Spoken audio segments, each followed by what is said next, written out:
VCast, o podcast da Vanguarda Comunicação. Apresentação, Breno Maciel. Seja bem-vindo ao nosso podcast VCast aqui, podcast da Vanguarda Martech. Estamos aqui com um grande convidado. Estou aqui com o meu segundo episódio, né? Meu co-host aqui, convidado, Fabrício Alva, o homem da gestão aqui do Amazonas. E o mestre. E estamos aqui com o Hector, voltando pela segunda vez aqui no nosso podcast, um cara aí internacional. Peguei um espaço na agenda dele aí com corrida para a gente gravar um pouco. Acho que faz uns 2 anos, né, que a gente fez o primeiro podcast. E o Hector vai aqui falar um pouco o que é que ele andava fazendo aí na França, né? Falar um pouco para a gente aí. Cara que tem no seu guarda-chuva aí algumas marcas de concessionária 2 e 4 rodas. Muito obrigado pelo seu tempo precioso aí, irmão, para compartilhar um pouco com a gente aí a sua visão, estratégia, técnica e é isso. Obrigado pelo convite, é um prazer sempre. Sempre que chamar, pode contar comigo. Que legal. Cara, e você sabe que eu conheci esse cara aqui antes das questões de negócios, né? Conheci esse cara na pista, bicho. Esse cara, ele vive o que ele vende, não é isso? É, o melhor produto é o que eu vendo, né? Na época que... Conheci o cara na pista, mano, de moto. Hoje ele tem um pouco de medo de morrer, né? Hoje está mais caro ele perder a vida. Antigamente não, né? Hoje está mais caro. Não, mas o network de moto foi legal, porque abriu muito, né? É. Uma época que tinha pouca movimentação em Verdade. relação a... As pessoas tinham a moto, mas não tinha os eventos. A gente começou a criar os eventos e começou a aparecer. E a tal da moto, ela é apaixonante, né, cara? Você está lidando com algo que é além do meio racional, de locomoção, né? Não é só a razão ali de ter uma moto, mas a paixão envolvida naquilo, né? A comunidade, né? A comunidade, cara, sem senso de dúvida. comunidade, Senso os de loucos, eu morro, tu morre, nós morreremos. É. Até quem nunca imaginava que ia estar nesse meio. Olha aí o acaba Breno, entrando, assim, o né? Breno de Mas moto eu ando também. com os Tinha- velhos.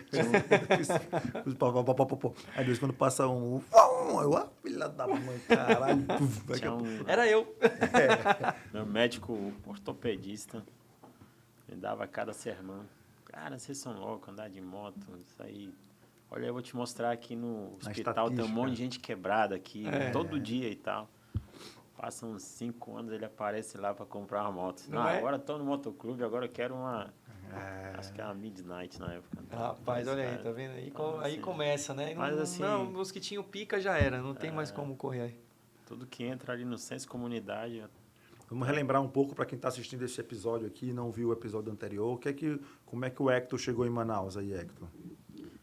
Cara, eu cheguei em Manaus em 1992, né? Era bem novo, 15 anos. E aí, entre as tentativas, acabei entrando numa concessionária de motos. Com 15 anos de idade começou a... Não, 15 anos eu já tinha os 19 para 20, né? Mas eu já tentei empreender, tive negócio, tive comércio, vendi cachorro-quente na rua, já fiz muita coisa. Quando eu cheguei em Manaus, eu ajudava os outros nativos, né, para limpar a piscina, fazia muita coisa. E aí, numa ocasião, aparece um amigo lá do bairro, numa bis. Aí, eu olhei para a moto assim e falei, cara, onde é que você conseguiu? Até então eu já gostava de mobilidade, né? Sempre alguma coisa que me atraiu. Tinha desejo de ser mecânico, então eu gostava já desse meio. E aí eu vi ele na moto e falei, cara, por que você tá com essa moto? Como que você conseguiu? Ele falou, não, cara, eu vendo consórcio. Eu falei, tu vende consórcio? Aí eu falei, cara, então me leva lá que eu consigo vender mais que você. E aí ele foi, me levou, me apresentou lá na concessionária. E aí eu comecei com o propósito já com aquela competição ativa, mas com o propósito de destacar, de ver ranking, e aquilo despertou. Então, assim, eu encontrei ali um caminho que só deu certo. Então, fui crescendo na escala ali, proporção. Já acertou de cara no teu segmento ali que você... Nunca mais saí do meio, Do né? meio. De concessionário. Que legal. Então, mas fiz bastante coisa. Abri muito ponto de venda no interior do Amazonas. trabalhei com muita gente. Assim, muita gente hoje nesse mercado já topou comigo, ou na época que a gente vendia junto, ou então já trabalhou junto comigo, ou então já foi agência, né? No teu caso, eu conheci. Por causa desse mercado, você literalmente começou de baixo mesmo. Nesse mercado que você está hoje. Quando eu cheguei na cidade, eu cheguei para ter um começo, não era nem um recomeço, porque eu nunca tinha tido nenhuma experiência profissional. Então, eu cheguei aqui, tive que me desenvolver em algo, né? Mas, assim, faltava encontrar algum propósito. Eu acho que o mercado em si de mobilidade me chamou a atenção desde o início. E as técnicas de vendas, você estudou? Você acha que nasceu com esse dom de vender? Tu conseguiu vender legal nessa época? Tu se destacou? Tu atingiu o teu objetivo que tu queria? Na época, assim, uma coisa que me destacou muito é que eu estudava bastante as coisas, né? Então, assim, eu não tinha um traquejo comercial, não tinha uma desenvoltura para convencer e persuadir pessoas. Isso era muito... Para mim, era muito difícil. Mas eu tinha muita persistência, porque, assim, o ponto onde as pessoas desistem é onde eu estou buscando, entendeu? Eu tenho talvez essa cultura, né, incansável, assim. Então, eu saía para vender. Independente se eu estava argumentando bem ou não, eu lutava até encontrar o cliente. Então, talvez Persistência, né? Tipo assim, talvez essa energia a mais que eu gastava fazia eu encontrar o negócio. Então, não era técnico, não tinha nada assim em relação a isso. Mas, na época, a gente aprendeu uma regrinha, que eu acho que a regra básica de vendas era assim, era uma listinha para preencher. Então, tipo assim, eu tinha que marcar ali quantas pessoas eu abordava. Era no funil de vendas já. Era tipo já era um CRM já. Já era, cara. Mas era algo assim... Manual. Então, era aquelas fichinhas de cliente, né? Tinha um cliente, preenchia na caneta e tal. Então, assim, eu queria ver aquilo ali e tinha 30 linhas. Então, eu já sabia que aquelas 30 linhas eu tinha que preencher e dali eu tinha que extrair os 5 que estavam numa definição de interesse para agendar depois. Então, fazia o meu trabalho do dia, preenchia os 18% clientes e aí eu ia fechando. Então, assim, né? E assim, muitas das vezes, por eu ser persistente, às vezes eu já pegava cliente que já tinha sido impactado 1 ou 2 vezes, já pegava ele já no momento de decisão. E na época não tinha lead, né? Na verdade, o lead não existia essa não tinha palavra. terminologia, mas era mesmo. tudo lead ali. Era tudo lead, mas não tinha... Como é que era a prospecção nessa época? Antigamente e hoje, tu acha que hoje está mais fácil vender do que antigamente? Ah, com certeza, cara. Naquela época eu não tinha norte nenhum, entendeu? Eu era, tipo, não capinou mato, tu plantou mato para depois capinar. Como é que você segmenta cliente? Cara, é pelo olhômetro, né? Então, vai no comércio, tu sabe que o cara que tem no comércio, ele tem dinheiro, né? Não tinha, sabe, eu não tinha aquela... Talvez fosse até um bloqueio, mas eu nunca gostei de lugar muito lotado e nunca gostei de fazer fila. Isso é uma coisa que eu tenho. Então, a prospecção, ela vinha assim... No primeiro encontro, o cara pensava, onde é que eu vou vender? É drogaria, é isso, é entrega, tal. Então, os locais que estavam mais cheios, não foi onde eu comecei. Entendi. Eu comecei nos lugares onde tinha menos concorrência. Legal. Então, eu ia na rua e procurava os comerciantes, pequenos comerciantes, fui muito em feiras, entendeu? Pequenos negócios. E aí eu ia estabelecendo ali uma conexão, né? E era assim, uma listinha com uma quantidade... Era 30 linhas, né? Então, eu sabia que meu trabalho do dia era preencher aquilo. Então, eu tinha que buscar. Você era o hunter, né? Você era o caçador de fazia Você não acha que na atualidade hoje está escasso esse perfil de vendedor, não? Com costume hoje de receber na bandejinha aquele lead ali, trabalhar, chama de desqualificado porque o cara não está respondendo no WhatsApp. E eu acho que hoje tem mais ferramenta. Mas se eu analisar o que mudou daquela época para hoje, foi só, talvez, a nomenclatura dos processos, das coisas e as ferramentas de suporte, entendeu? Mas assim, as pessoas hoje, elas são mais ou menos dedicadas do que naquela época. O que você acha? Comparando Cara, que você tem equipes que você fazia parte de equipes naquela época, hoje você lidera equipes.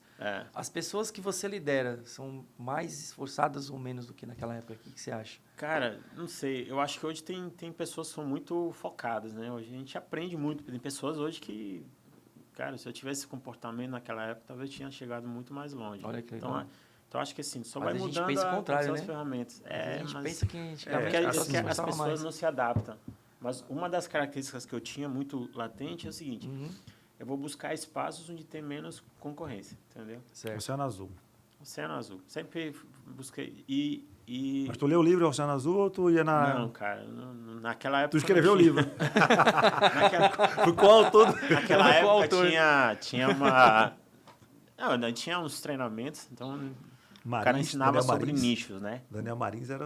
Era o Ele deve ter professor sido- Marins. Professor Marins. Ele deve ter Esse filme do sido, ele professor deve ter Marins. sido chamado pela Amway, né? Pra trabalhar, Na né? Amway, cara, eu era. Não, cara, eu mas era eu o alvo fico... Eu perfeito fico, da Amway, das eu baladas, fico tudo, sabe? relembrando, porque eu também fui vendedor. Nos anos 2000 e tal, eu era vendedor ali na Fórum e vendia roupa. E eu recebia uma lista mesmo de cliente e ficava ligando, call de call mesmo, ficava ligando atrás do... Não ficava dependente somente Era do ativo, shop. né? Então, tipo Era assim, só essa o prospecção outbound, ativa, era só prospecção ativa e indicação.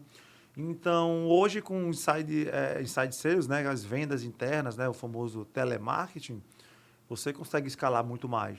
Mas eu acho que é um tipo de... É um skill de profissional diferente do cara do outbound, que é o hunter, né, que é o caçador. Então, eu acho que uma empresa, e aí você que é um profissional muito mais mergulhado nisso, porque a Vanguarda não é uma empresa de escala, então eu não tenho departamento comercial, não tenho SDR, closer, sou tudo. O cara nem acredita quando ele manda uma mensagem no site da E é Vanguarda e você quem que fala atende. sou eu que atendo. Mas você hoje, assim, vocês fazem uma separação de canal de aquisição? Cara, a venda externa é você, a outbound aqui, para prospecção aqui ativa é outro, o inside sales é um time separado, ou vocês misturam tudo isso tecnicamente hoje? Para quem está assistindo a gente aprender um pouco como é que... Só para apresentar o Hector, né? Hoje o Hector é responsável pela área comercial de marcas como Chevrolet, BMW, BMW, Mini Cooper, motos BMW... Yamaha, Multimarcas também Yamaha, agora. Royal E a Royal Enfield, Enfield, né? Royal Enfield. Então, são marcas que atendem perfis de clientes diferentes, mas eu queria que falasse um pouco de estratégia para essas empresas e se a mudança do preço do produto, a mudança do produto interfere na forma de venda, né? De estratégia de venda aí, para a galera aprender um pouco. Tudo muda, né? Perfil de público. Tá cansado, né, bicho? Tá com um aspecto de derrubado. Né? Cara, Será osso, que eu né? fiquei assim, 24 horas de viagem sem dormir? É foda. E cheguei a 2 dias tentando Direto. recuperar, porque você acaba se perdendo um pouco Fora ali o jet lag, né, cara? Isso. Que ferra mesmo. Não, mas tu perde, porque eu sou muito rotineiro, então né, tu perde um pouco ali A tua rotina. tua base, aí demora um pouquinho para se readaptar, entendeu? Entendi. Chegar no fôlego. Mas fala aí um pouco sobre as estratégias de canais de aquisição de vocês aí do Então, grupo. assim, eu vou falar um pouco no preâmbulo do que era antes e o que mudou, né? Perfeito. Então, assim, nesse ramo sempre foi uma questão muito de relações, certo? Então, o vendedor que performa é aquele que estabelece realmente relação mais próxima com o cliente, certo? Então, a gente está falando de produtos que são produtos de alta durabilidade, então ele tem que trabalhar assim, naquele núcleo ali, uma prospecção sempre muito mais focada em relacionamento. Por quê? Ele vende através das indicações que os próprios clientes fazem, certo? Mas sempre foi um trabalho muito complementar do próprio vendedor, ou seja, ele faz todas as etapas, né? Então, a gente começou vamos falar, uns 2013 para cá, que digitalizou um pouco e começou a tentar fracionar todo o processo de vendas, né? E criar aquela competência por área, certo? Certo. Aí começou a se falar do Quebrar Hunter, a jornada da venda, né? começou a se falar do Hunter, começou a se falar do Close, começou a se falar do Pharma. Mas o que acontece? Empiricamente, as pessoas não têm essa consciência. Pelo menos quem vem no ramo um pouco mais de tempo não tem. Então, Não tem essa assim, consciência, né? de 2013 2013, 2015 para cá, que a gente já começa a aplicar assim, essa normativa mais técnica, né? Mas a venda de produtos de emoção, que eu falo que o brasileiro ainda tem emoção em ter o carro próprio, para ele é um patrimônio. Já em outros lugares é um commodity, né? Aqui ainda é um patrimônio, o cara dá valor nisso. Então, ele é uma venda emocional. Ele tem que estabelecer conexão com o seu cliente e dificilmente você, em processo fracionado, cria isso. Né? Vou dar um exemplo.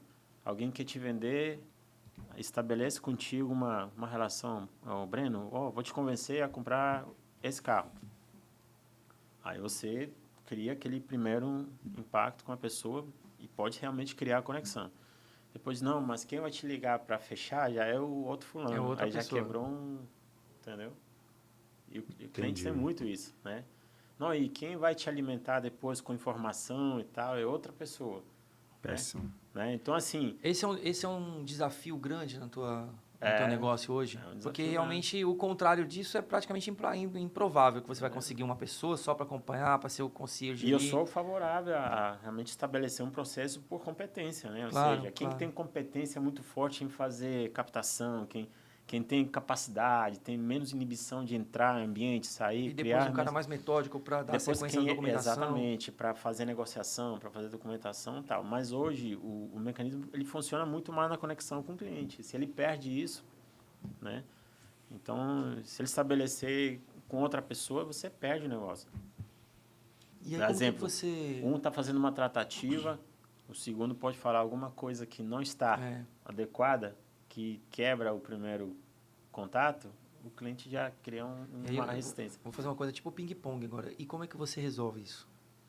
Não, a gente trabalha... Resolve ou dribla isso, né? A gente trabalha numa condição, como é que eu chamo, de ambidestra, certo? Entre Conta aí. A questão mais tradicional... Certo. E a informação mais tecnológica, que já vem do movimento de startup, com toda aquela efetividade de alguém que nem tu faz praticamente todo o negócio acontecer, com poucas pessoas, né? Então, ele se envolve mais com profundidade, né? Já é mais difícil no movimento tradicional, por exemplo, tá trazendo uma empresa agora com 500 pessoas. Para você fazer realmente isso acontecer do dia para a noite não é tão fácil, certo? Então, a gente vai observando ali o que acontece no processo tradicional e o que a gente pode ir melhorando aos poucos, né? Essa semana eu estava até conversando com a equipe, falei assim, eu acho que eu já concentrei muito a teoria. Tem tanta teoria agora, eu tenho que começar a saber como é que isso se aplica, entendeu? Então, entender o que funciona em outros lugares, outros cenários, e o que realmente a gente trouxe que fez e mudou, né, e transformou, criou alguma disrupção dentro do processo que a gente já tem. Mas o que eu vejo que funciona muito hoje é realmente o cara que consegue estabelecer a conexão emocional com o cliente, porque ainda é uma compra de emoção, ele consegue fazer o ciclo todo funcionar. Então, basicamente, vamos dizer assim, você deixa uma pessoa acompanhando todo esse ciclo emocional de decisão.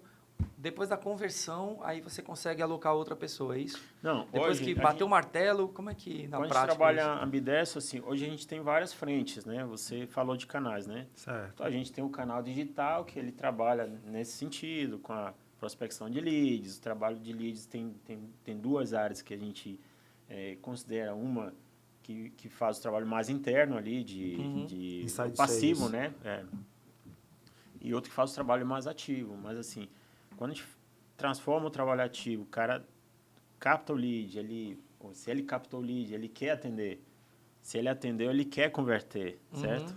O comissionamento é diferente de um lead de prospecção para um lead que a pessoa recebeu pelo marketing? Com certeza. Vocês fazem essa diferença? Até porque o nível de maturidade também é diferente. Né? Um trabalho associado a um time de venda, né? Ou Esse seja, lead, em algum momento, ele chega para um cara mais, vamos dizer, um closer, um cara mais experiente nisso ou não? Sim, chega. Né? Então, naquela primeira etapa, quando a gente fala do passivo, né? Ou seja, que é o trabalho que a gente faz na captação de leads, alguém que vai trabalhar e aquecer esse cliente e ele vai passar para um closer, né? Certo. Aí sim a proporção, né? A ideia de valor é diferente. Quando a gente tem uma equipe que tem mais senioridade, que tem mais maturidade para captar o cliente, para trazer, para fazer a negociação, ele tem um resultado maior.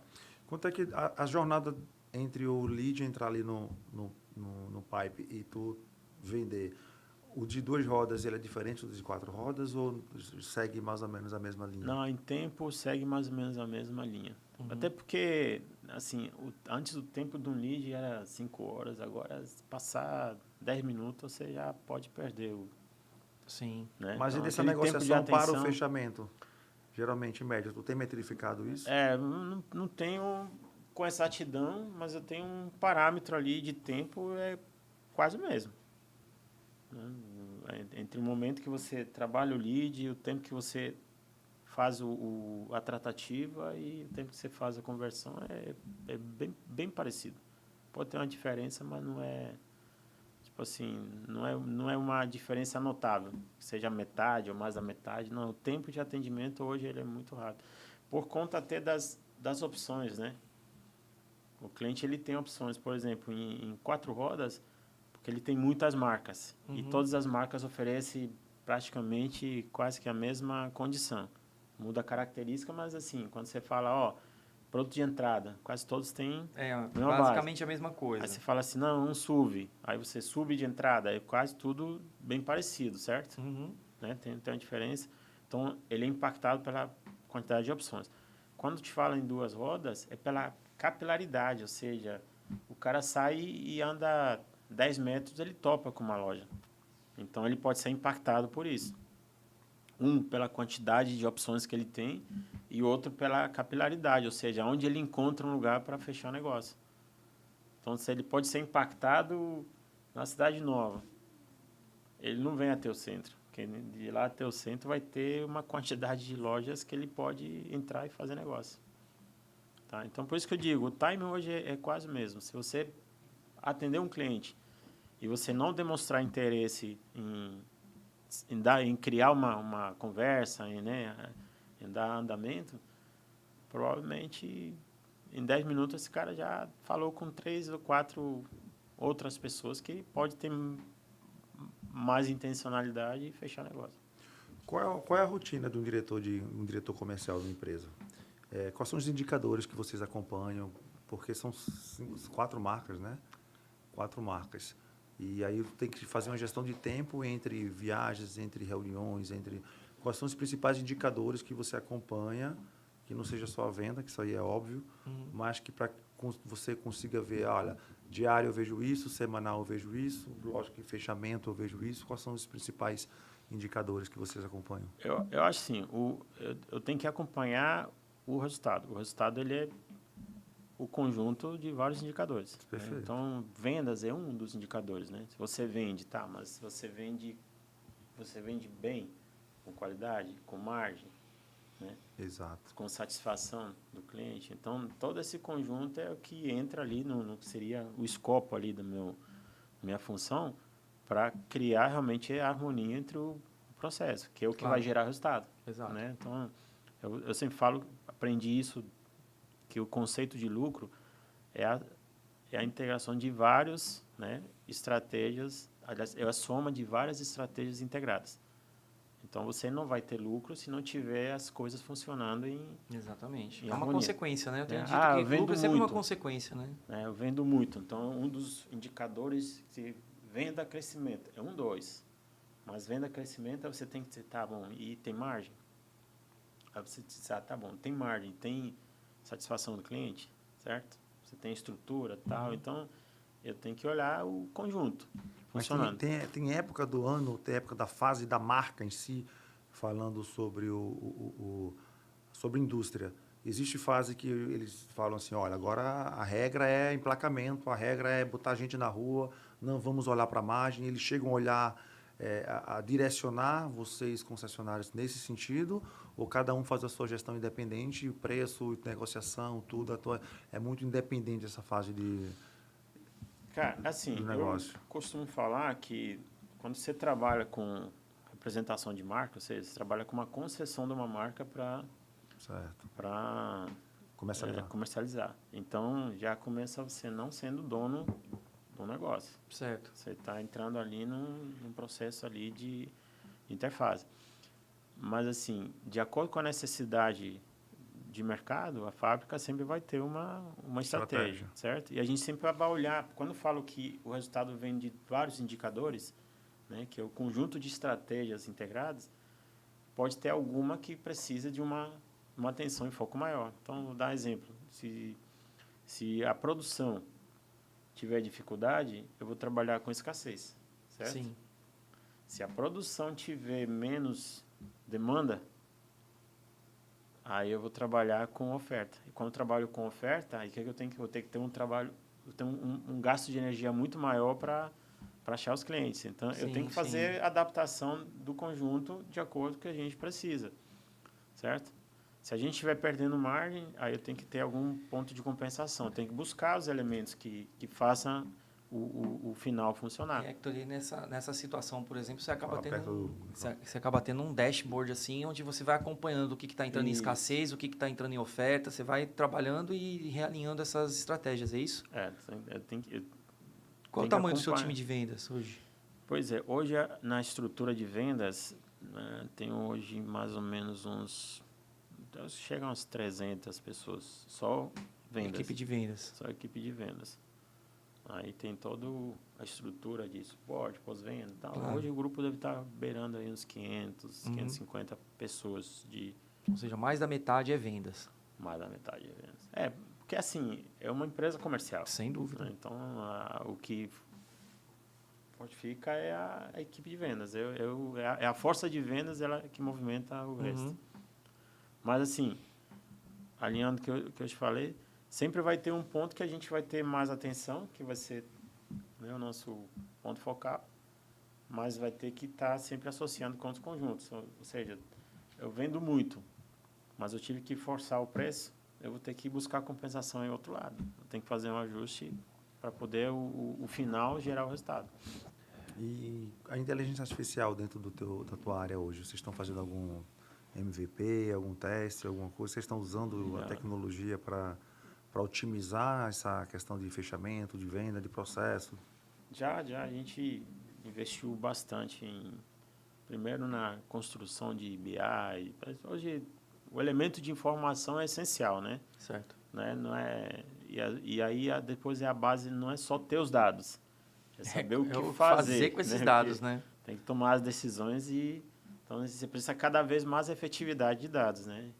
E aí a gente está fazendo alguns testes com inteligência artificial para poder construir, sei lá, talvez um dashboard mais personalizado, entendeu? Para poder estruturar. Então, eu vou aprimorando, estou estudando um pouco também sobre os modos de inteligência artificial para você poder criar realmente uma plataforma personalizada. Perfeito. Entendeu? Que talvez seja isso. Eu vejo a IA é um software avançado, é uma ferramenta que a gente utiliza, mas ela não resolve a ausência de inteligência do ser humano. Não tem como. Né? Não tem como. Agora, por exemplo, esse MVP, esse teste que você está fazendo, ele já te classifica, por exemplo, qual produto está entrando em risco, qual produto está te dando mais margem, qual produto você pode aumentar preço, qual você pode abaixar? Ele já chega nesse nível de detalhe, a IA? Não. Porque varejo tem muito disso, né? Porque, de uma certa forma, é um varejo, né? Então, você vê lá, tem produto que eu posso aumentar, tem produto que eu tenho que abaixar, tem produto que é melhor parar. A gente tem hoje, talvez, uma base de dados muito robusta, certo?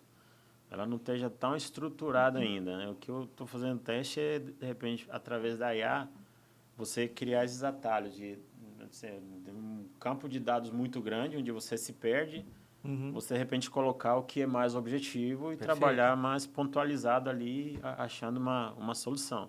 Entendeu? Se, um momento qualquer, o teu problema é muito estoque. Aí você vai trabalhar ali para focar em soluções sobre esse problema. Exato. Um outro momento deve ser, sei lá, alguma carência de plano de ação. Aí você pode trabalhar através da IA, fazer uma relação, plano de ação, né? Ela pode te ajudar a construir, né, uma tomada de decisão melhor sobre os dados, né? Mas você ainda tem que ter um mapa bom de dados. Né? Então, hoje eu vejo que a IA teria esse papel. E no processo de vendas, especificamente, já tem algum teste de IA? Por exemplo, no primeiro atendimento, Uma coisa que seja de IA de fato ali, que ela esteja... Tem uns pilotos MPV básicos aí trabalhando, mas eu não tenho algo assim que eu confie plenamente para defender como uma... Mas você tem algum rodando hoje, algum MVP rodando de na venda área de atendimento ali, de aquecimento de lead, já tem uns processos de IA funcionando.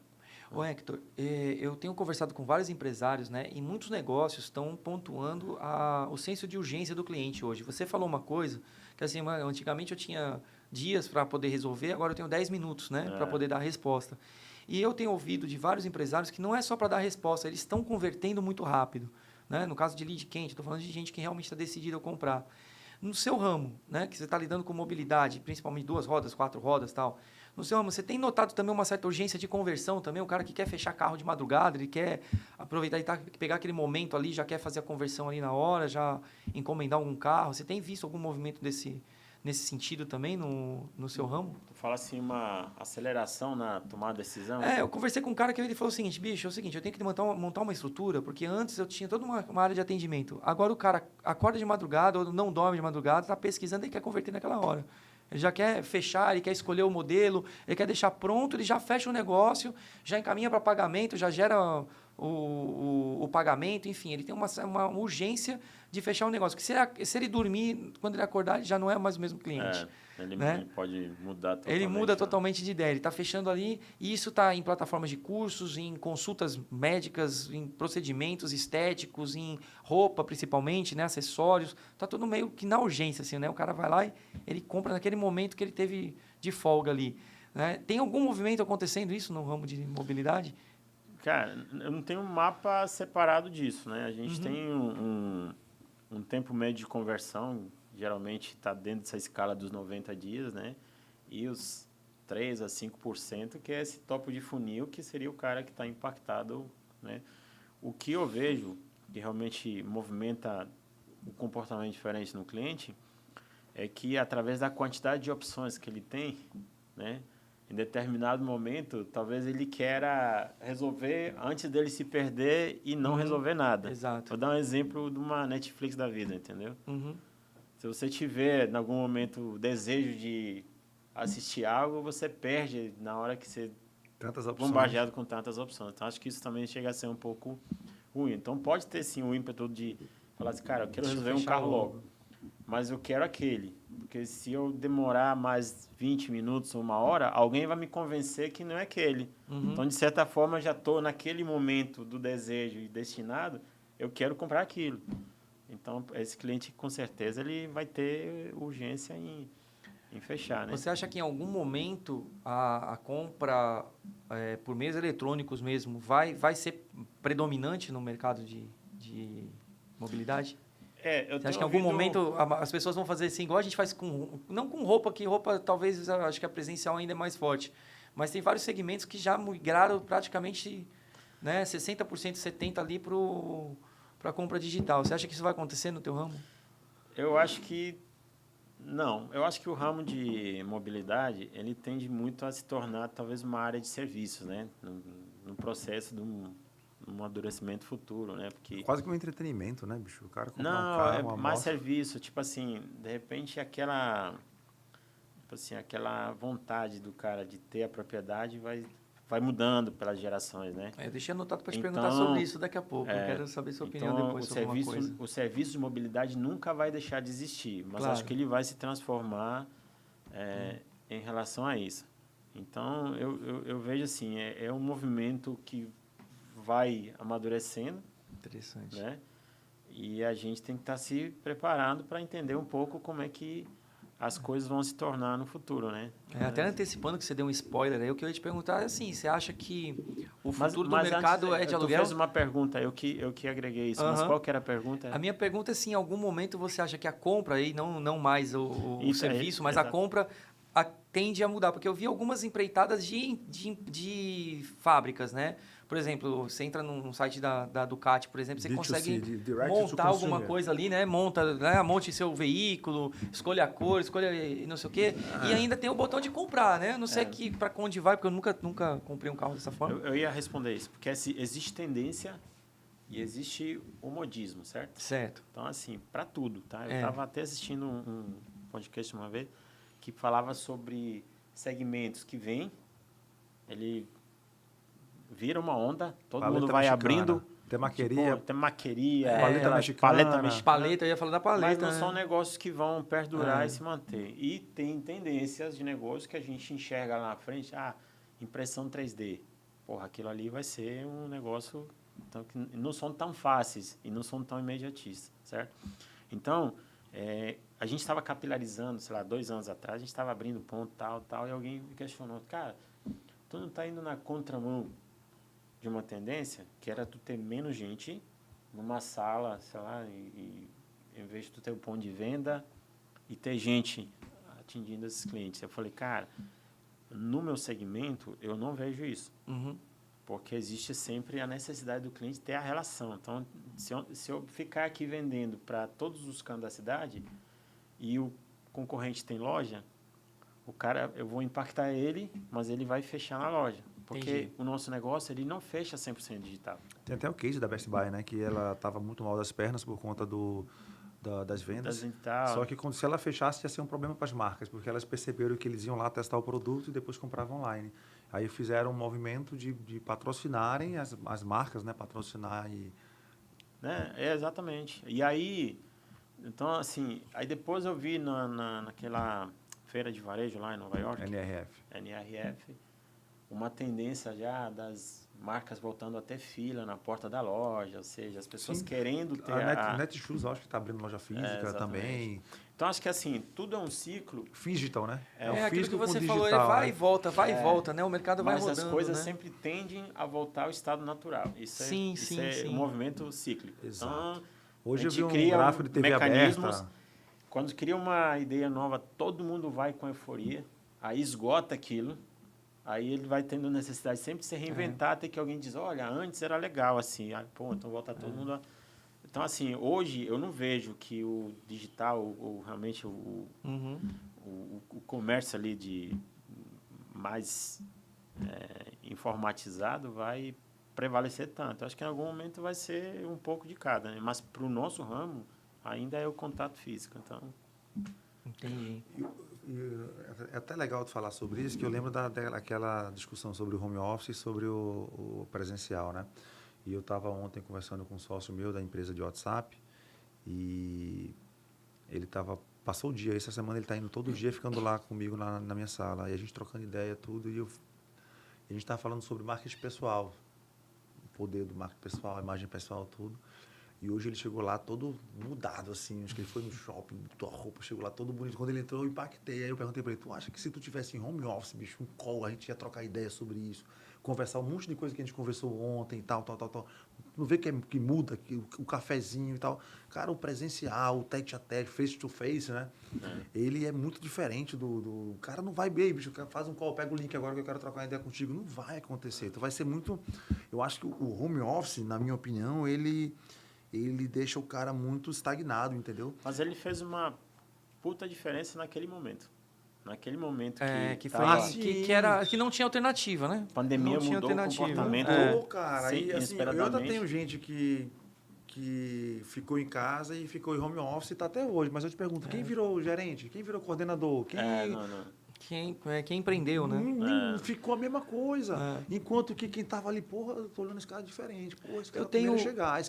O cara vai rampando ali, ó. O que eu achei interessante é que, assim, no meu ramo, por exemplo, eu tenho 2 tipos de atividades, basicamente. Uma atividade de implantação, onde entra network, entra conversa, entra reuniões, e eu tenho uma atividade de concentração. Né? Estudo de planilha, estudo de cases e tal. Eu tenho separado bem dessa forma. Nada que é de implantação de orientação de treinamento, eu faço isso por vídeo, por home office. Faço tudo presencial dentro do cliente. Mas para me concentrar, funcionou muito bem. Ou seja, o híbrido. Ok? Híbrido. O híbrido, porque o que eu preciso? De qualquer forma, ou no escritório, ou no cliente, ou eu preciso de um lugar fechado para me dedicar a alguma documentação, algum estudo, algum pensamento, né? Do que você faz. Depende do que Exatamente. você faz. Agora, depende do que você faz, mas 100% de home office, ele atrofia o profissional. Eu acho que o meu é 80-20. 80% é negociação, 80% é presença, 80% é implantação e 20% concentração, isolamento e pronto. Por exemplo, na época que eu fazia as vendas diretamente, eu tinha uma premissa que eu já aplicava. Exemplo, né? Cara, eu tenho que falar com o Breno, certo? Se eu tentar achar um espaço com o Breno, né? Ou seja, vou pegar e fazer uma ligação, Breno, pô, eu quero agendar contigo 10 minutos, 15 minutos, eu já tenho a impressão de que o Breno vai me desguiar, certo? Então, certo. era muito mais difícil. Mas se eu dizer assim, cara, o Breno vai estar meio-dia lá no restaurante e tal, conversando lá, se eu aparecer do nada lá, no meio de uma conversa também que não tenha ele não tem aquela percepção de uma abordagem direta, e eu entro no assunto, eu fecho o negócio, certo? Então, às vezes, os canais dependem do que você faz. Muito bom. Certo? Mas, não, eu vou vender digital. Depende. Tá? Como é que eu vou sustentar a venda digital? Eu estava até vendo que as vendas de recorrência, ou seja, quando você faz venda com recorrência, a tua retenção da recorrência ela é menos de 50%. Nos casos melhores, 30%. Então, tu não tem um ciclo tão infinito. Tu vai ter sempre que associar outras Você tem recorrência, mas o churn é alto, né? Então, aqueles casos que vendiam curso digital, que não, agora eu vou ter que fazer um encontro presencial, porque eu preciso que aquelas pessoas estejam ali na cultura, na ambiência, tal. exatamente. Então, assim, não existe um contato que seja permanente, que seja totalmente impessoal. Tem que ter a pessoalidade, né? Então, assim, as pessoas não gostam de se encontrar, né? Sim, sim. Então, acho que cumprir um papel naquele momento, porque a gente também fez centenas de vendas sem sair da cadeira, só ligando, fazendo aquela... Mas foi um momento. Aí depois, passado o momento, que nem eu falo, tu colocar alguém com uma carga de trabalho talvez mais liberal, sem ter uma pressão direta, o pessoal vai se acomodar, vai fazer outras coisas, né? Tu tá em casa, tem a disposição da família, dos filhos, tudo aquilo ali são distrações e vai tornando aquilo ali sempre cada vez mais improdutivo. Aí levantou a bandeira, não, agora zero digital. Ô Hector, tu sente dificuldade na gestão de pessoas mais jovens, da geração Z, pessoas mais antigas, a carcaça, a questão da pressão, acostumado à meta, à pressão. Hoje em dia, tu acha que a galera está um pouco mais frágil do que era antes ou não mudou nada? Cara, eu penso um pouquinho diferente. Tipo assim, eu nunca queria entrar nessa esfera, porque, por exemplo, eu vejo meu pai falando da geração de quando ele era jovem, era tudo melhor. Aí depois a gente lembra da nossa época, vai falar, cara, a gente que era melhor, certo? Mas assim... Os de hoje são os melhores de amanhã. Consciência, não tem esse histórico, mas daqui a 30 anos eles vão falar, não, pô, aquela ali que era... Muito melhor. Eu acho que a gente tem que ter capacidade de se adaptar, muito bom cara, isso aí, cara. É um público, né? E é um público que consome. Sei lá, 10 anos atrás, era o LGBT que era o público de consumo. Agora já está perdendo um pouco a atração. Então, tipo assim, já teve campanhas frustradas. Aquilo que você falou, tudo é cíclico, né? Como você falou, tudo é cíclico, né? Então, assim, eu não queria nunca ficar falando ali no saudosismo. Antes que era bom, essa galera não vai a lugar nenhum. Então, pô, tem menino ficando rico com 15 anos, fazendo TikTok, fazendo YouTube e tal. Daqui a 10 anos, isso já não é mais um pioneirismo. Daqui todo mundo já sabe fazer. Então, vai ter gente inovando em outras coisas. Mas... Cara, então, o que você está dizendo, assim, é uma baita de uma injeção de ânimo para muitos empresários, né? Porque a gente ouve muito falar sobre isso. Cara, lidar com gente mais nova é difícil, o compromisso é baixo. Vai ter que aprender. Como é que você aprendeu? Não, eu sempre tive essa predisposição, porque eu sempre conversava e ouvia as pessoas mais velhas, né? Certo. Então, tipo assim, você ouve a mensagem que ele te passa, mas você também observa o estado onde ele está, certo? Então, cara, estou conversando com alguém mais velho, que está no mesmo nível que eu estou, então significa que ele também subestimou alguma parte. Eu tenho que, pelo menos, ter um aprendizado. Mas eu sempre ouvi essa situação de a gente tenta sempre não ficar velho, mas, ao mesmo tempo, não aceita o que é novo. Entendeu? Então, assim, hoje... né? É fantástico isso. A gente não quer ficar velho, mas também não quer aceitar o novo. E eu estava ouvindo uma história, eu já falei sobre Wall Street, na época que Wall Street estava no ápice, e eles tinham muitos processos de aquele burnout, né? Sim, que começou sim. e tal. Então, porque o cara com 30 anos não conseguia mais acompanhar aquela selvageria. Então, os caras iam saindo e aí não conseguia mais fazer algo, o cara se suicidava, então entrava em depressão e tal. E aí os novos dando sangue, certo? E eles começaram a observar que a produtividade dos mais novos estava caindo em relação aos que estavam saindo, ou seja, não estava entrando mais aquele mesmo entusiasmo. E aí eles fizeram um piloto, trazendo de volta o mais antigo para trabalhar com o mais novo. Então, um com a experiência e outro com ímpeto de vontade de fazer. E começou a dar certo. Então, assim, o choque de gerações sempre vai ser isso. Vai ser uma dificuldade de adaptação, né? Depois, eu estava observando esses últimos tempos que já existem uns cursos para IA, mas segmentando o público de 40 mais, né? Eu 40, vi isso. 45 Eu vi, mais. inclusive, tem uma startup que fala assim, se você tiver 45 anos ou mais, É de eu graça. te dou Isso. o treinamento. Então, ele falou, cara, como é que Eu vi alguém isso, dá? né? Não dá isso. É que acontece? A IA, ela trabalha muito mais, vai ser muito mais funcional. Ela vai ser muito mais disfuncional para um jovem, mas ela vai ser muito mais funcional para alguém meia-idade, porque ela vai pegar a mentalidade dele já muito mais amadurecida. Então, ele está projetando que você alimenta aquela base, aí você já consegue ter muito mais assertividade para o jovem, entendeu? É, porque você vai treinar a IA com uma inteligência adquirida maior, né? Assim, com tempo de experiência maior para você poder treinar. Então, acho que o mercado é muito transformação. Se você quer sobreviver, tem que se adaptar. Não é ser o mais forte. Isso Ô aí é Hector, fantástico, falando em vendas, e tu que é um cara setado para vendas, tu acredita que a venda, ela muda a vida da pessoa, o vendedor, o variável?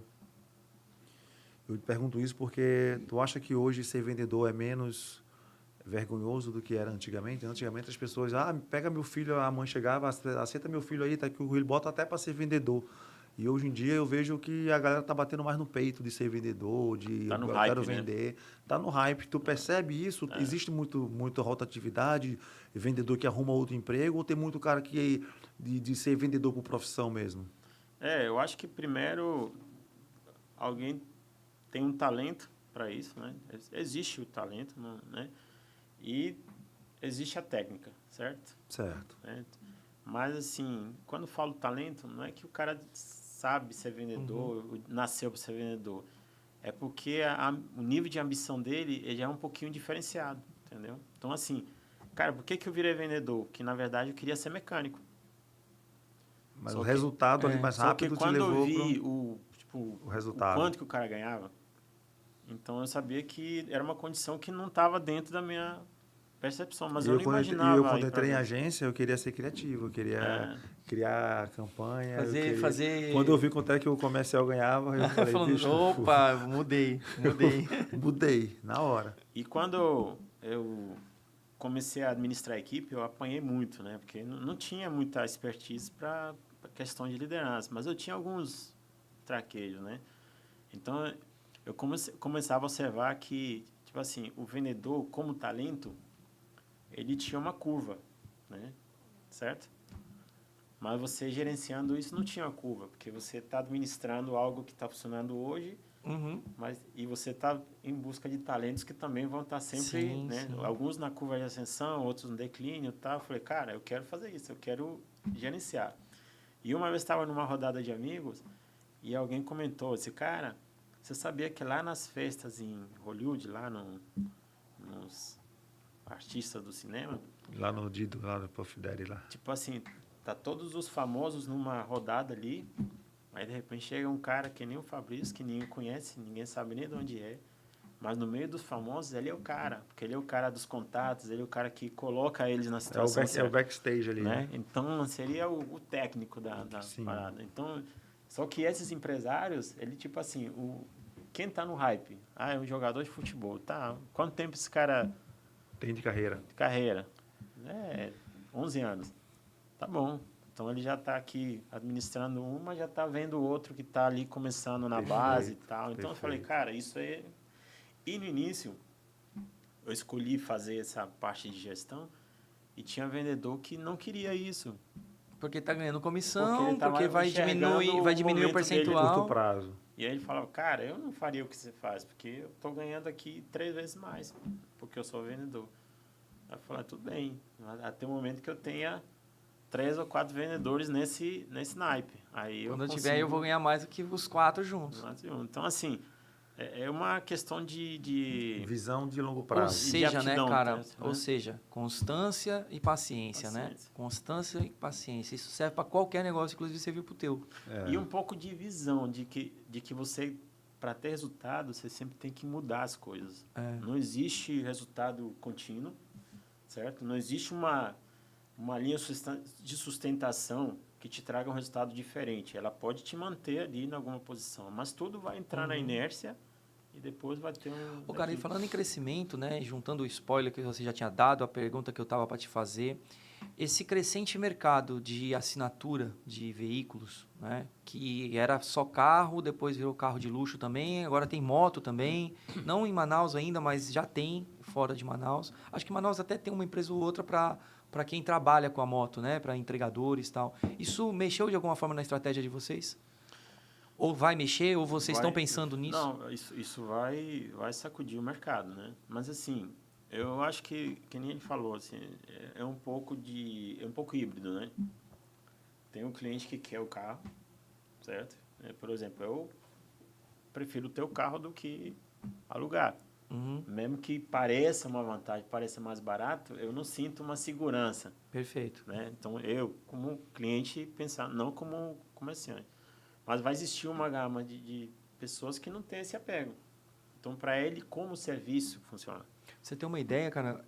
Minha filha tem 22 anos, vai fazer 23 agora. Então, ela já é bem autônoma. Ela foi para São Paulo, né, para assistir um show. E, cara, nem o aluguel de carro é mais como era. Ela alugou um carro que ela poderia usar por algumas horas. E ela achou no aplicativo, só que ela acabou não fechando, mas uma das empresas, ela poderia alugar o carro, um carro diferente para ir para o lugar que ela ia, como se fosse um táxi que ela mesma dirige. Ela aluga, devolve num outro ponto e depois aluga outro mais tarde, quando ela fosse voltar, e poderia devolver na rua do hotel dela, por exemplo. É isso mesmo. Então, tá chacoalhando esse mercado, né? Está se transformando em serviço. Está se transformando então, assim, em serviço. Como que você resolve o problema de alguém que quer ir do ponto A para o ponto B, certo? Certo. Depende do que ele busca, certo? Sim. Mas hoje tudo, até no mercado de luxo já existe, já. O Breno quer passar um final de semana com uma Ferrari, ele... Já tem, em São Paulo já tem isso também, cara. Eu ainda não quis não, mas... Ainda não quis não. Assim, o que eu imagino, assim, o mercado, ele tende a se transformar numa área mais focada em serviço. O quanto isso mexe na sua estratégia? O que vocês estão pensando a esse respeito, assim? Cara, a gente vai se adaptando, né? Então, hoje, como eu te falo, eu penso que esse é muito mais focado no serviço, então a gente está focando muito mais em qualidade de pessoas, qualidade de processo, experiência do cliente, tudo isso que impacta mais, né? Todas as marcas têm direcionado para isso, tá? Como você realmente trabalhar aquele processo de experiência e gerar o encantamento, né? Então, assim, mas até o padrão Apple, o padrão Disney tem se transformado, ou seja, não existe nada que garanta nada a ninguém, né? Então, vai ser aluguel 100%? Não. Nunca vai ser 100%, vai ser eletrificado, né? 100%? Não. Vai ter sempre O roncozão do motor lá que vai... O ronco do motor... Agora, você já tem marca elétrica, não? No grupo? A gente tem prospectado algumas, não tem uma definida, mas é um ramo que... Né, porque, cara, em algum momento eu trago uma ideia e eu proponho. Mas até as marcas elétricas estão lançando o híbrido, pô. Oi? A própria BYD, eu acho que tem carro que é combustível o tamanho, né? Eu chego que aquela picape de grande porte deles isso é relativo garante, à estrutura, né? Então, eu estava agora na Europa, tipo assim, o que te dá vontade de ter. Tipo, se tu pega um patinete elétrico lá, tu chega em qualquer lugar, porque tem estrutura, tem lugar para você fazer isso. O lugar onde não tem, vai ter que se adaptar. Vou dar um exemplo. Os casos vieram para o Brasil, onde realmente não tem tanto esses tuk-tuk que tem na Tailândia e tal. Sim. Cara, se você trouxer isso para a nossa realidade, ele não se adapta tão fácil, entendeu? Porque aqui o espaço é maior, o trânsito é mais veloz. Agora, tu chega num lugar onde tem pouco espaço, muita circulação de Rapaz, veículos, final de semana ele resolve o eu problema. vi muita gente em tuk-tuk em Parintins, né? Que eu tava acompanhando pela cidade, internet aqui, a galera toda andando nesse negócio. Uma cidade menor, mas aquilo ali vira fácil, aquilo ali não entendeu? Sim. O carro vai encostar, mas tem lugares que resolve. Então, como eu falo assim, é uma questão associada ao comportamento ali daquele núcleo e os problemas que você resolve. Não, aqui não é interessante vender carro. Aqui a turma prefere fazer a alocação. Então, a gente vai ter que estar preparado também para fazer a alocação. Não, eu vi que algumas marcas começaram a fazer isso, né? Eu não lembro se era Volkswagen, sei lá, o que você pode alugar direto, né, com eles. Todas têm projeto. É porque, assim, eu admiro muito a cultura japonesa, né? Porque o japonês, ele não é precipitado em nada, né? Então, ele vê o que está acontecendo e ele estuda. Ele analisa. Vai com calma ali, depois ele dá quando ele dá o taco, a tacada é aquela de... Tiro certeiro. Então, bala de prata. O mercado é assim, vem euforia, todo mundo persegue porque ninguém quer ficar para trás. Mas, de repente, com calma, e você vai entendendo ali, não, o que é melhor. Tem um nome que eu até esqueci, mas tem um nome hoje que eles designam para aquele perfil de cliente que tem um lançamento, ele é o primeiro a comprar. Ele é o cara que liga, não, primeiro o carro 001 tem que ser o meu. Ou seja, ele já tem essa característica de buscar essa inovação. E tem um cliente que diz, não, cara, não vou fazer essa fila. Mas... É o Geek, né? Geek? Acho o nome disso. Tem um nome, cara. É Geek? Acho que é o Geek, né? É isso aí. É o Geek, é o cara que já lançou um negócio... tem um cara que diz, não, eu vou esperar os 3 primeiros falar, e ele vai lá e pesquisa nos comentários o que o cara... Qual foi a experiência? Qual foi a relação dele com isso? Então, acho que o mercado é muito isso, né? Não tem que pensar se vai ficar para trás, não. Tem que pensar sempre em como mudar. Que o mercado vai reagir, né? Pois é, e como você estabelecer o melhor serviço, a melhor qualidade, dentro do que você faz. O Hector, tu falou da Europa aí, fala um pouquinho pra gente o que você foi fazer lá, qual foi a prêmio, vamos fazer um corte para Braga Veículos aqui, vamos preparar aí. E, cara, é assim, a maioria das financeiras, né, porque tem a montadora e sempre tem uma financeira agregada. Então, a maioria das financeiras, para elas realmente integrar ali o resultado, eles têm que ter sempre um incentivo. Isso vem tudo, consórcio, todo tipo de produto financeiro, né? FNAI, todos agregados. Então, em todas as montadoras, em todas as marcas, a gente tem sempre um suporte ali. E as viagens representam, vamos lá, o entusiasmo para que a pessoa se mantenha sempre naquela linha de alcançar os indicadores. Certo, né? A cenourinha ali. É a cenourinha, né? Certo. Então, assim, eu vi muito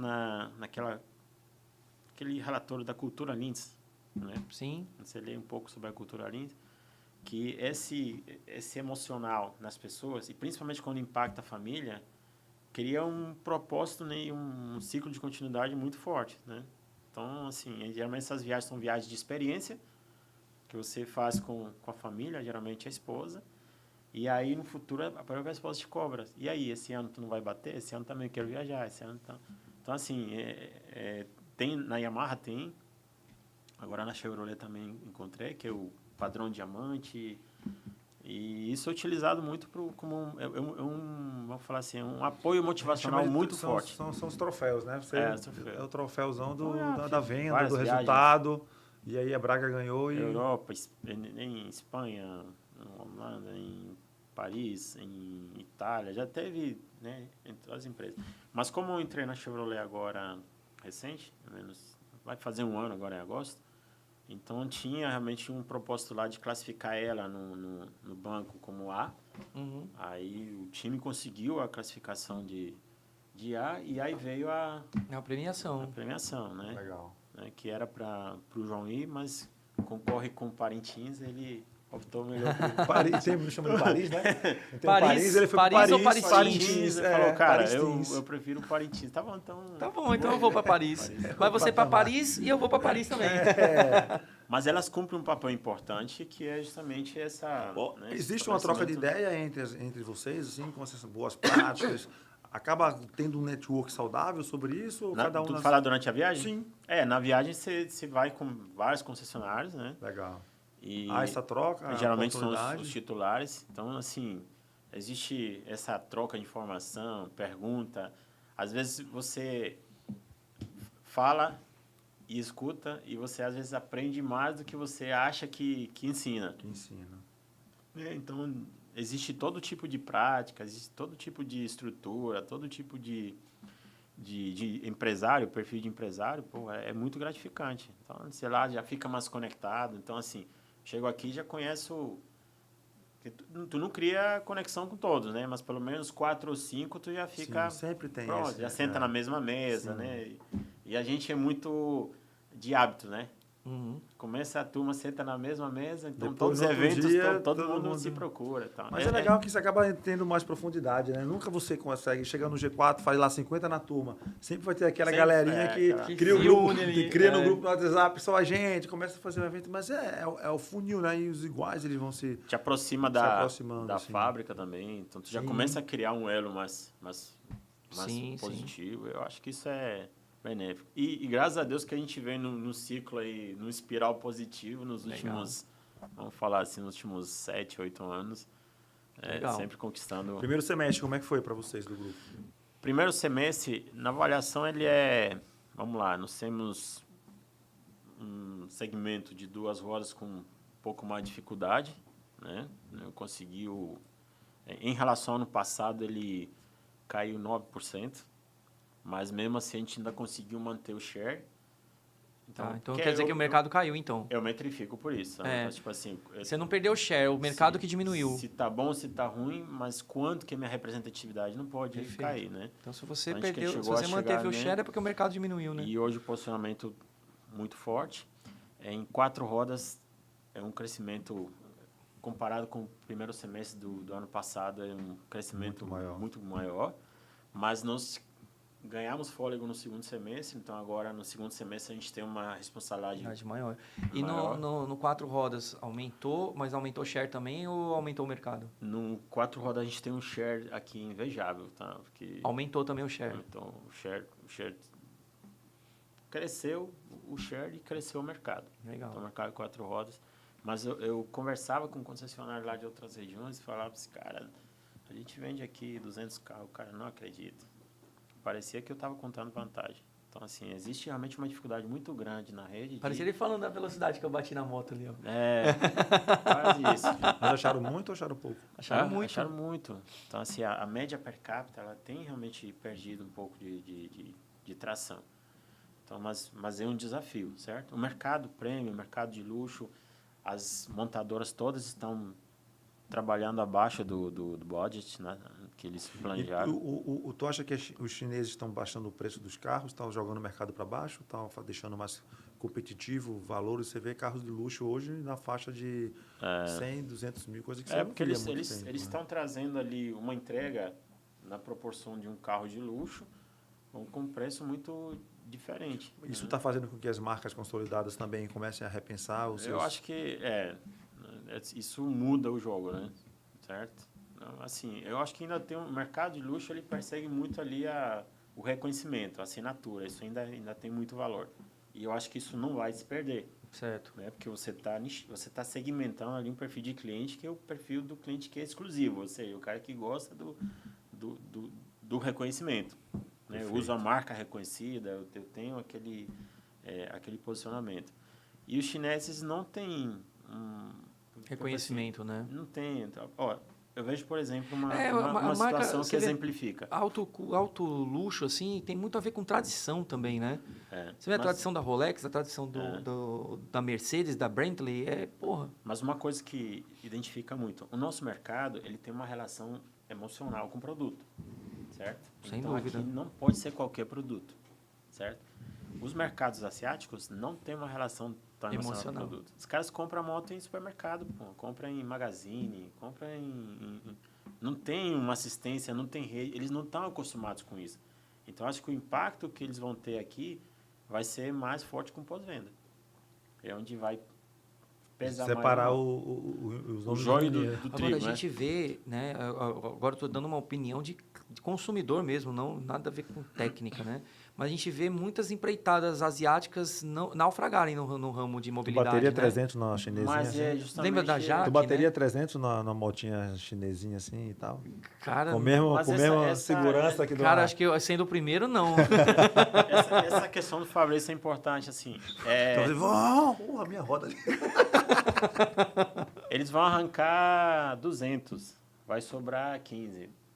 Uhum. Os 15 melhores. Né? Então, eu lembro que em 2000... Porque eu vi um monte de empreitada que é Jack Motors, não sei o quê, e vai sumindo, Cherry, né? Jack. Cherry e tal. 2007 para 2008, teve uma enxurrada também de projetos na Suframa de 2 rodas, cara. Então, tipo assim, eram 24 fábricas chinesas e 2 indianas entrando já com projeto. E eu até instigava na época os representantes da montadora e falava, cara, mudou o mercado, agora vocês vão se arrebentar, agora eu quero ver e tal.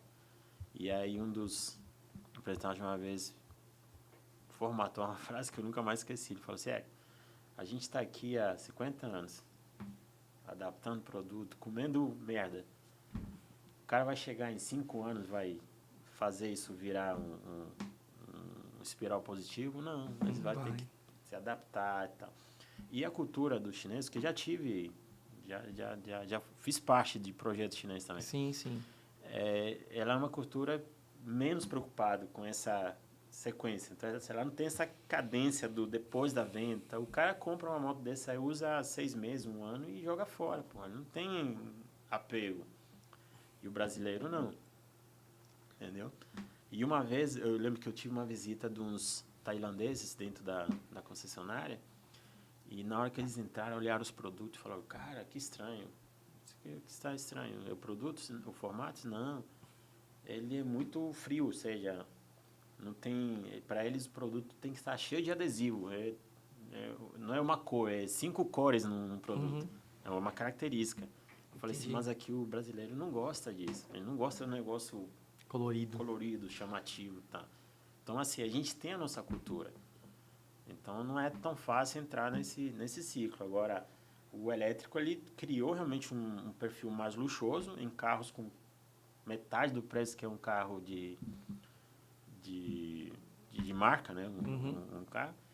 E para alguma camada do público consumidor, isso agora é uma vantagem, certo? Entendi. Mas, assim, lá na frente, ele vai comparar o status, certo?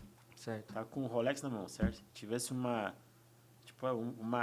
caixa de Rolex com outra marca, com o mesmo funcionamento, às vezes até com o mesmo material, mas tem toda a tradição, tem toda a história. É isso que valoriza a marca. Então, acho que isso talvez não consiga implantar aqui. Falar assim, não vamos fazer o Brasil virar o carro vai virar um commodity. Eu acho que não. Agora, estão se mobilizando para ter carro acessível, não? Mais acessível? Porque assim, o Brasil já teve carro popular de verdade, né? Que era barato. Agora não tem mais. Assim, ó. Estão se mobilizando? Quando veio a primeira onda, vou falar no mercado de 2 rodas, né? Aquela onda de moto elétrica, estava todo mundo importando, estava até surgindo teve aquele uma onda. movimento lá. E eu estava conversando com um dos representantes da Yamaha, ele disse, cara, nós já temos o projeto pronto. É só montar. Só que a gente vê que ainda existem muitos problemas a serem resolvidos, a questão da autonomia, né? A questão da performance, né? Da usabilidade e tal. Então, a gente não quer lançar um negócio que vai queimar a imagem, entendeu? Então, assim, o que eu digo? Os carros elétricos, que todas as marcas têm, né? Só que eles não estão se lançando para... tipo assim, colocar produto na rua que possa ter depois um demérito, né? Por esse ou qualquer erro que não foi calculado e acaba impactando ali numa depreciação do produto, entendeu? Criar uma desilusão na cabeça do cliente. Mas todos têm. A Chevrolet vai lançar agora o Spark, que é um carro ali de, sei lá, na faixa acho que entre 350 200 mil, que é um carro 100% elétrico. E ele vem aí vamos falar assim, num equilíbrio, pelo menos em preço, com o Dolphin, entregando mais. Né? Então, a gente vai perceber agora como é que o público vai enxergar o produto. Mas, assim, mas eu acho que todas as marcas vão se adaptando. Né? É porque a China saiu muito ela se especializou muito mais nesse segmento do que... Agora, eu vi que tinha projetos de fábricas aí para ter carro barato de novo, né? Carro abaixo de 50 mil, alguma coisa assim, né? Você viu também? Né? O novo Uno, que já está nessa... Eu vi isso, carro né? de 30 mil reais. Exato, eu vi Merece, né, cara? Merece voltar a ter porque realmente sumiu esse mercado, né, cara? Depende sumiu do esse que mercado. você procura, o que ele te entrega, né? Sim. Vocês lembram do Tata, né? Joy Tata, que até faleceu agora. Tata ele é o dono Motors. da Land Rover e da Jaguar, desculpa. Mas o Tata Indústria lançaram o carro mais barato do mundo, que era... Foi, $7 mil. Era menos. Não, menos. Era menos. Acho que era o carro de $2.000, alguma coisa assim. Era o carro proporção de uma moto. Mas, não, tipo assim, não tu usaria esse carro? Uma camada... Eu pegava 7 ônibus lotado pra caralho. Não, então na esse época, público tem, né, eu cara? pegava, eu queria um Fusquinha fudido, bicho, mas, tem a época da tua vida que tu quer sair do ônibus cara, lotado, tem, tu quer ter... Se eu te falar não que tem assim, carro, mas gasta gente, 500 pau por mês com Uber. Se a gente observar, a situação econômica muda, certo? Porque antes, pra gente, era muito mais inacessível. Hoje é acessível. Pra quem? Pra a maioria da população. Tem muita gente que não tem condição ainda, pois bicho, mas quando o cara compara ali a entrega que tem um carro, sei lá, de 30 mil, que vai ser tudo... Mas sabe o que eu lembro, cara? Eu não porque tive se família disser estruturada. Tu que é muito forte em saúde, quantos % da população tem plano de saúde? Aqui em Manaus, por exemplo, são 600 mil pessoas de 2,5 milhões. E quanto que tinha na proporção, na nossa época, eu colocando ali anos 90? Bem menos. Então, as coisas vão mudando, certo? Hoje na tua casa, o dia que tu tá mais fraco na tua geladeira, tem mais comida do que tinha pro sair da França, por exemplo. As coisas vão mudando. Aquele gelo com whey... Cara, mas eu penso assim, eu vou colocar uma situação real, assim, né, cara? Quem que comia fruta nessa época? Eu consegui comprar um carro. Eu sou de periferia, nunca tive dinheiro, meus pais são pobres, assim. E eu cresci por conta própria. Fui trabalhar com 13 para 14 anos, né? E, cara, com 16 anos eu consegui comprar um carrinho, saca? Naquela época, né? Tô falando dos anos 90, tinha carro popular de verdade. Comprei um Fusca. e depois ainda troquei o Fusca num Monza. Naquela época já tinha mais de 10 anos de uso, né? Mas, cara, eu conseguia fazer isso, né? Eu vejo o pessoal hoje, aí entrando nas grandes empresas, o pessoal que faz hoje o que eu fazia na época, é absurdamente difícil, cara. Não tem como, cara. Mas tu pegar... é muito distante o ganho deles a um carro hoje, né? Por exemplo, com 19 anos, eu tive um carro zero. Eu comprei um carro zero com 19 anos, popular, linha, aquele, né, topo de... É o contrário, né? O de base mesmo, né? Sem opcionais, sem nada. Mas eu comprei um carro zero com 18, 19 anos. Cara, e com o salário que eu tinha naquela época, a proporção com o cargo que eu tinha, o cara com o cargo hoje não tem condição de comprar um carro zero. É muito mais vezes o salário dele hoje do que era o meu. Né? Então, se eu pegasse assim, quantas vezes o meu salário era um carro? Então, naquela época, era 10 vezes o meu salário. Hoje, 10 vezes o salário daquilo vai dar 30 mil. Não tem como você comprar um carro. Hoje é 10, vai dar 3 mil, 30 mil. O cara tem que ter 30 vezes o salário para comprar um carro zero hoje. Quase 80 mil reais, o mais barato. Né? É nesse nível que eu penso, assim, né? Aquela inflação cargo, né? Não, a gente... vamos falar assim, o mercado maior ainda é o mercado pobre, certo?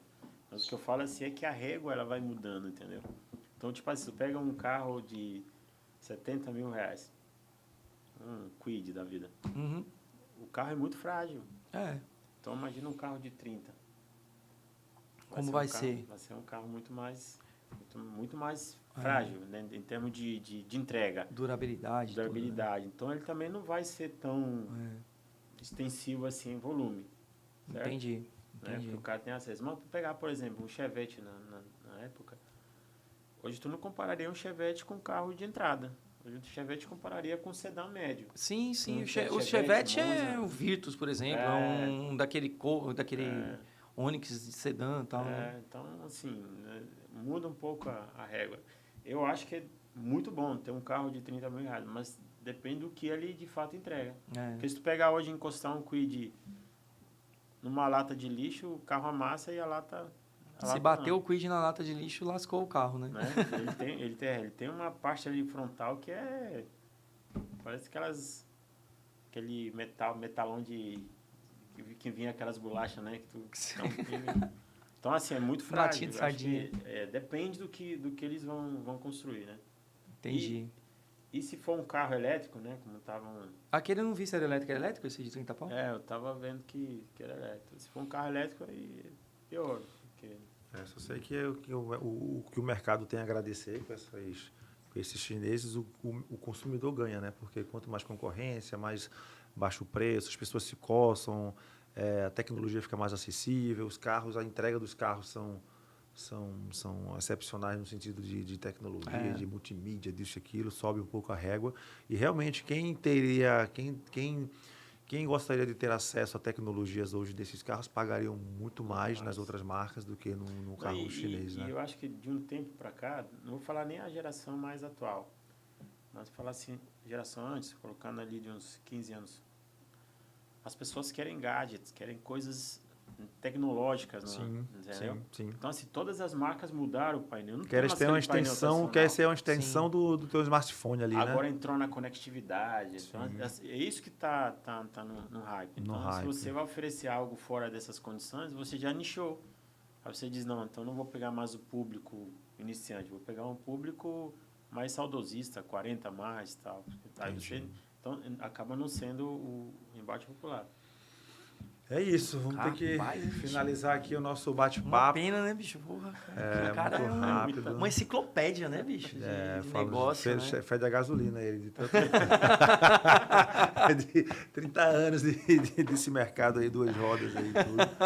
Queria só agradecer aí, Hector. Obrigado aí, nosso 40º. Não tem nem nome ainda, depois a gente vai pensar no nome para esse episódio aqui, né? Rapaz, eu te sugeri um nome aí, depois você coloca. De Paris para... É uma variação agora do VCast. Como assim? Não, porque o VCast já tem tempo, né? Tem. 4 anos.